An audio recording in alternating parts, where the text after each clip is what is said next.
Chantal Virouleau a toujours cru dans son métier d'enseignante, mais il aura suffi d'une journée pour briser la jeune femme. Au départ, il y avait eu de petites insultes, des incivilités devenues très vite des menaces. Et puis le 11 décembre dernier, tout a explosé. Un ado lance dans sa classe une bombe artisanale. Chantal Virouleau n'est pas blessée, mais pour elle, c'est la violence de trop.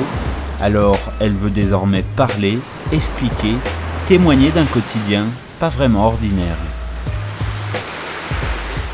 La violence, la première fois, ça démarre toujours par un refus d'obtempérer et un refus de mise au travail. Ça commence comme ça, parfois ça commence par des petites brimades sur le physique du prof, mais bon, je dirais qu'ayant travaillé dans des lieux plus compliqués pour moi, aller travailler dans un LEP en ayant des enfants du même âge que mes élèves, c'était relativement simple. Bon, la violence commence comme ça. Je me retrouve avec des petits incidents, mais très gentils, où finalement j'ai toujours le dessus et où les élèves comprennent que je ne suis pas contre eux, mais que je dois les amener à recevoir du savoir, je dois les amener vers une ligne d'horizon qui est celle de la transmission du savoir. Mais le 11 décembre, ça s'organise, on va dire, simplement comme d'habitude. Nous rentrons en classe. Moi, je ne vois rien, puisque en 6 secondes, ça se passe. Je suis en train de distribuer le travail, dos à la porte s'ouvre, une bouteille arrive dans mon dos à mes pieds, et je fais un quart de tour vers la classe pour dire c'est quoi ça? Et là il y a un élève qui me dit vite sortez madame, sortez, en hurlant. Je sors, la bombe explose dans mon dos et après je saurai que celui qui a fabriqué la bombe était aux premières loges face à la porte et que quand l'objet va arriver en classe, lui va se diriger droit vers le fond de la salle. Je pense juste à une blague de gamin avec un pétard de 14 juillet. Je suis loin d'imaginer que c'est de l'acide chlorhydrique et que ça m'était destiné en quelque sorte, puisqu'il y avait eu menace auparavant. Si ce jeune homme ne m'avait pas averti, nous avions des élèves qui assistaient à une tragédie, c'est-à-dire un professeur en train de hurler, le visage attaqué à l'acide. Et voilà, ça aurait été terrible, terrible, terrible. Et c'est sûr que moi, dans les jours qui viennent, j'ai été perdue et que je développe des espèces de petites phobies à la noix. Et je me dis que même en essayant de faire face et en montrant bonne figure, je lutte au milieu des vagues.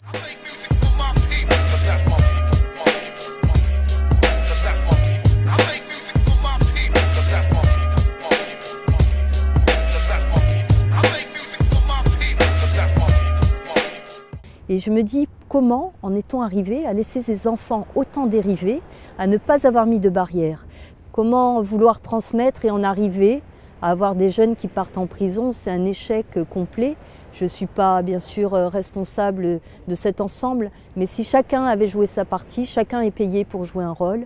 Et là, voilà, personne n'a été épargné finalement, et c'est terrifiant, terrifiant.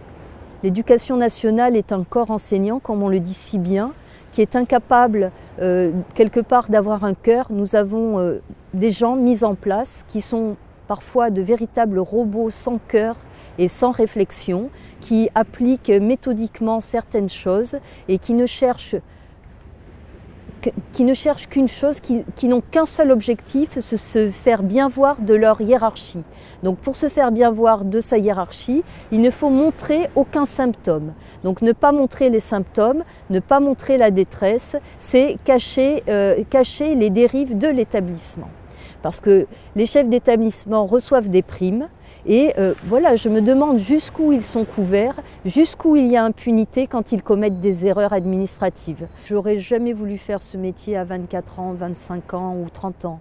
Rentrer dans une classe, c'est dégager un jeu théâtral suffisant et une emprise charismatique sur les élèves pour qu'ils puissent se tenir tranquilles. Voilà, c'est un jeu de théâtre. Et il faut être puissant au niveau vocal et puissant au niveau de la répartie.